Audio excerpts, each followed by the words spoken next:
आप देख रहे हैं T news Uttar Pradesh, the network of technology world. दिनांक 14 दिसंबर 2024 को सेंट लॉरेंस पब्लिक स्कूल पट्टी धर्मदास सहजनवा गोरखपुर में विज्ञान एवं प्रौद्योगिकी विभाग उत्तर प्रदेश, विज्ञान एवं प्रौद्योगिकी परिषद लखनऊ के क्षेत्रीय कार्यालय वीर बहादुर सिंह नक्षत्र शाला तारामंडल गोरखपुर द्वारा अंतर्राष्ट्रीय ऊर्जा दिवस मनाया गया, जिसमें ग्रामीण क्षेत्र के 5 विद्यालयों के लगभग 500 विद्यार्थियों ने प्रतिभाग किया। बच्चों ने ऊर्जा संरक्षण, वाद विवाद प्रतियोगिता तथा विज्ञान प्रश्नोत्तरी प्रतियोगिता में भाग लिया। प्रतियोगिता में स्थान पाने वाले प्रतिभागियों को पुरस्कार वितरण किया गया।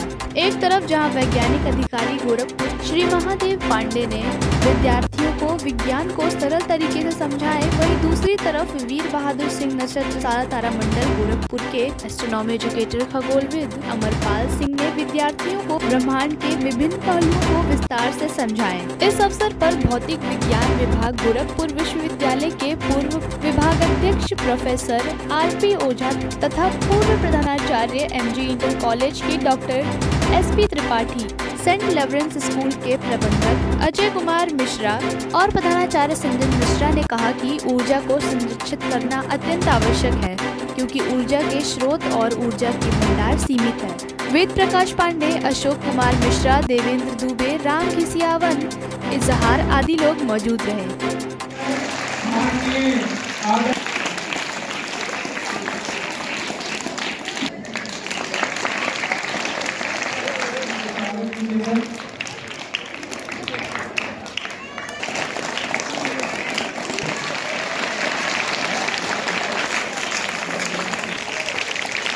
और सन से जो हमको एनर्जी मिलती है, उस ऊर्जा की आवश्यकता हमें। अगर आप चैनल पर नए हैं तो कृपया चैनल को सब्सक्राइब करें और बेल आइकन को दबाना ना भूलें। इसको हमें जानना होगा, सोचना होगा। बहुत अच्छा प्रयास रहा साइंस एंड टेक्नोलॉजी डिपार्टमेंट का कि बच्चों में एक साइंटिफिक पेपर डेवलप किया जाए, विज्ञान के बारे में सोचें और तर्क करें, जो कि हमारे संविधान की भी मंशा है कि बच्चों में या पूरे पॉपुलेशन में साइंटिफिक पेपर आ सकते। ऊर्जा को जैसे भी हम संरक्षित कर सकें, चाहे वो बिजली के रूप में हो, चाहे कोयला न जला करके या कम से कम जला करके, पानी का कम से कम उपयोग करके, उसका सही उपयोग करके हमें उसे संरक्षित करना है। ऊर्जा एक ऐसी चीज है जिससे जीवन संभव है। अगर ऊर्जा नहीं होती तो जीवन भी नहीं होता। बचपन से ही पढ़ते आते हैं कि ऊर्जा को न बनाया जा सकता है न नष्ट किया जा सकता है। आज ये जो सेंट लॉरेंस स्कूल में ऊर्जा संरक्षण पे प्रोग्राम हुआ है, इसमें आप लोगों ने पुरस्कार भी जीता है। पुरस्कार पाकर कैसा लग रहा है और क्या कहना चाहेंगे? और बच्चों के लिए जो पार्टिसिपेट नहीं किए हैं उनके लिए क्या कहना चाहेंगे? सर, हमें तो बहुत खुशी हो रही है, और अगर जो बच्चे नहीं पाए हैं उनके लिए कि अब वो कोशिश जारी रखें अपना और प्रयास करें तो वो जरूर सफल होंगे। Yes sir, thank you. Sir, मैं कहना चाहूँगी कि जिसने प्रयास किया है वो बहुत अच्छा प्रयास किया है, और मैंने साइंस क्विज में पार्टिसिपेट किया था, और मैंने सोचा नहीं था कि साइंस क्विज में मेरा फर्स्ट प्राइज़ आएगा, और मैंने डिबेट में भी पार्टिसिपेट किया था जिसमें मेरा फर्स्ट प्राइज़ आया है। तो मैं कहना चाहूँगी कि प्रयास करते रहना चाहिए। सर, मेरा नाम यशस्विनी मिश्रा है, मैं कक्षा 9 की छात्रा हूँ। सर, मेरा नाम अदिति यादव है, मैं क्लास 8th में पढ़ती हूँ। Thank you. पार्टिसिपेट करने से हमें ये पता चलता है कि उस कंपटीशन में है क्या, एक मंच पे खड़े होकर बोला कैसे जाता है, इसलिए हमें हमेशा पार्टिसिपेट करना चाहिए। मेरा नाम अंजलि सिंह सोलंकी है और मैं क्लास 8 क्लास में पढ़ती हूँ। बहुत अच्छा लगा, हमें ये देखकर बहुत अच्छा लगा, और हमें इससे यही समझ में आया कि हमें ऊर्जा बचाना चाहिए। बहुत अच्छा लग रहा है, क्वेश्चन भी बहुत अच्छे आए थे, हमने आंसर अच्छे से दिया। बहुत अच्छा लग रहा है, बहुत अच्छा लगा है, अच्छा लगा, बहुत खुशी हो रही है। आप लोगों ने पार्टिसिपेट किया होगा, बहुत सारे क्वेश्चन आए होंगे, क्या कुछ क्वेश्चन ऐसे आए जिसमें हम उलझ गए? नो, हाँ सर, ऐसे आए थे लेकिन क्वेश्चन भी सही थे, अच्छा था क्वेश्चन, बस थोड़ा सा इस समय पूरे विश्व की जो सबसे बड़ी समस्या है वो है जलवायु परिवर्तन, क्लाइमेट चेंज। और इतनी तेजी से हो रहा है कि इसको कैसे नियंत्रित किया जाए पूरे विश्व के लिए एक समस्या बनी हुई है। आज न हमको शुद्ध पानी मिल पा रहा है, न हमको शुद्ध वायु मिल पा रही है, और आने वाले दिनों में ऐसा लगता है कि हम इस पृथ्वी को इस लायक नहीं रहने देंगे, जो ह्यूमन एक्टिविटीज़ हैं, कि ये रहने लायक हो। इसीलिए आप देखेंगे कि उसमें बहुत सारे परिवर्तन करने पड़ेंगे कि आप इस क्लाइमेट में कैसे जिंदा रहें। आपके जैसे राजधानी है दिल्ली, वहाँ AQI 1000 तक पहुँच जा रहा है, जबकि 150 से ऊपर नहीं होना चाहिए। लोगों को सांस लेना मुश्किल है, और बहुत से लोगों ने अपने कमरों में जहाँ बैठते हैं ऑफिस में, वहाँ प्यूरीफायर लगा रखा है कि हवा को कैसे शुद्ध करें। कुछ दिनों में होगा कि ऑक्सीजन का सिलेंडर पीठ पर रख के चलना पड़ेगा। इस तरह से ये जो इमिशन हो रहा है, जो कारें चल रही हैं, केवल जमीन पर ही नहीं, अब तो आसमान में भी पोल्यूशन हो रहा है। जो हवाई जहाज इतने उड़ रहे हैं, उनकी जो गैसेज निकलती हैं, वो पूरा वातावरण जो है आसमान का, आकाश का, वो भी प्रदूषित करते जा रहे हैं। अब जो क्लाइमेट चेंज होगा, उसमें पता लगा कि जो बारिश साल भर में हुआ करती थी, वो बारिश 2 घंटे में हो जा रही है। अब जो आपकी नालियां बनी थी, जो कमरे बने थे, कैसे पानी अकोमोडेट करेंगे, तो वो बने थे कि थोड़ा थोड़ा पानी गिरेगा। अगर वो एक बादल फट गया या एकाएक बारिश इतनी हो गई, तो कैसे अकोमोडेट करेंगे, कहाँ चलेंगे?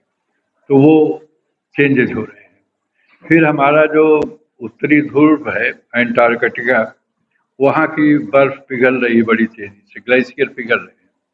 अब उसके पिघलने से क्या हो रहा है कि वहाँ झीलें बन जा रही हैं बर्फ के बीच में, और वो झीलें जिस दिन फटेंगी, जैसे आपने देखा रहा होगा बद्रिकाश्रम में एकाएक झील फटी थी ऊपर से, जो पूरा डुबो दिया था उसको, तमाम रास्ते बंद हो गए थे। तो ऐसी बहुत झीलें बन रही हैं। एक सबसे बड़ा खतरा है, एक तो यह ही है कि समुद्र में पानी बढ़ जाएगा लेवल, बहुत से जो समुद्र के किनारे के शहर हैं वो डूब सकते हैं। दूसरा जो सबसे बड़ा खतरा है कि बहुत से ऐसे वायरसेज हैं जो सदियों से बर्फ के नीचे ढके हुए हैं अंटार्कटिका में, और अगर वो वहाँ का पिघल गई बर्फ, एक्सपोज हो गया और वायरस बाहर निकलेंगे, तो हो सकता है कि उसमें बहुत से हानिकारक हों, और उसको हम कैसे कंट्रोल करेंगे, वैज्ञानिक उसको भी जानता ही नहीं कि कौन सा वायरस निकलेगा जो बर्फ के नीचे दमा है, और वो उसको हम कैसे, कौन सी मेडिसिन देंगे, कौन सी दवा देंगे।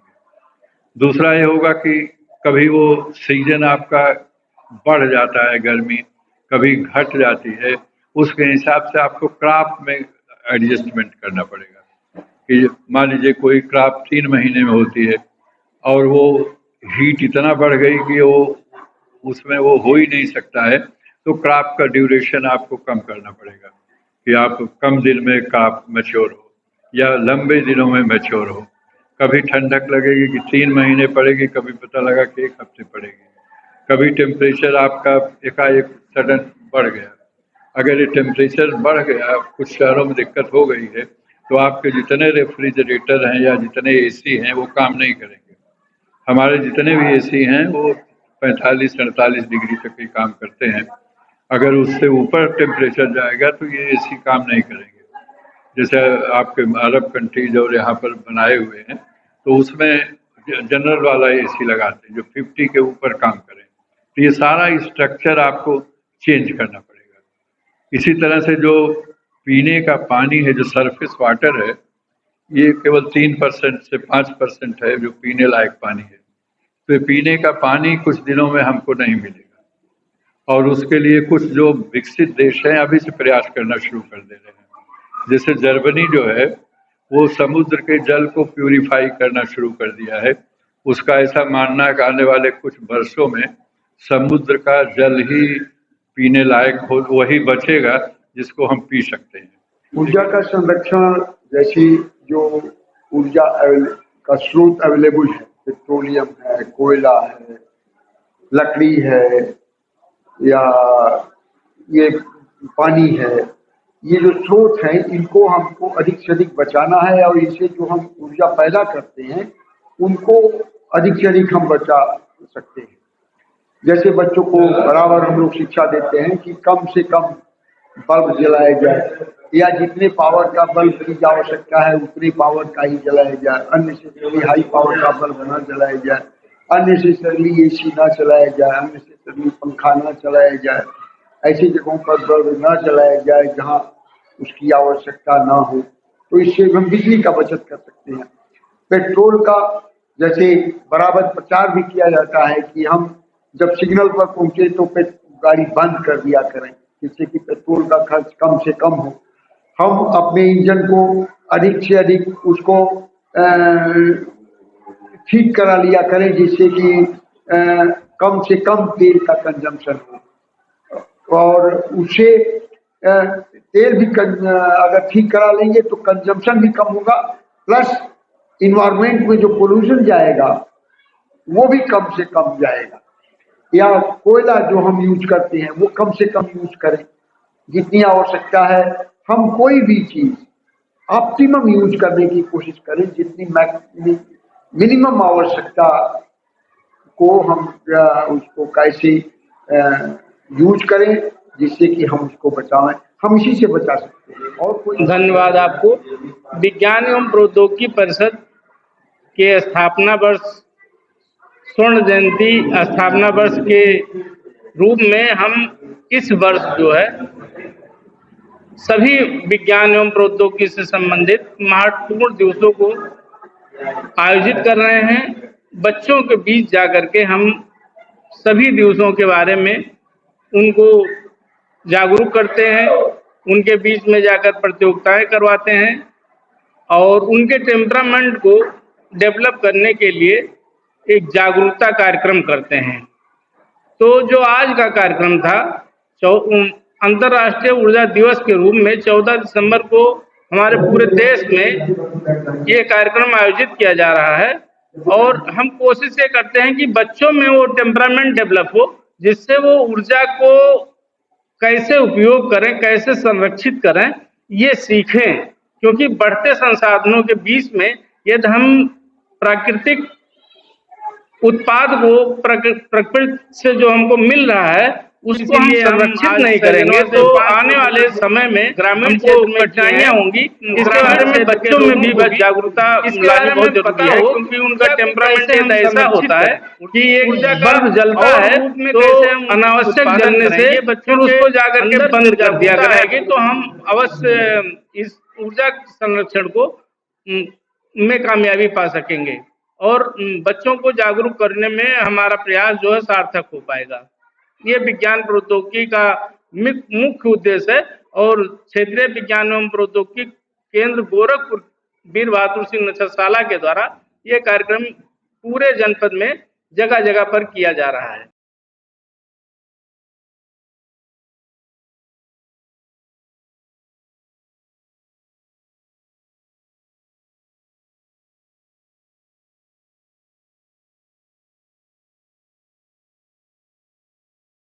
आज इस समय के वैज्ञानिक जो है काफी इस पर वर्क कर रहे हैं हमारे देश में। देखिए जैसे पहले बिजली बनाने के लिए कोयले का पानी से बनाते थे, अब सोलर पे भी रुझान भारत सरकार का है कि ऊर्जा जो नेचुरल ऊर्जा है उसको संरक्षित किया जाए। जैसे अब एक हाइड्रोजन कार भी आ रही है, उसमें वो चलेगी तो ऑक्सीजन और उस हवा को शुद्ध करेगी।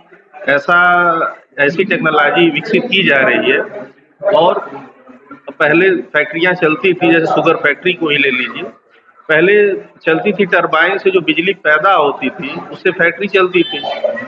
अब क्या है, जो बिजली ज्यादा पैदा हो रही है तो गांव को भी जितनी फैक्ट्रियां हैं वो बिजली सप्लाई कर रही है।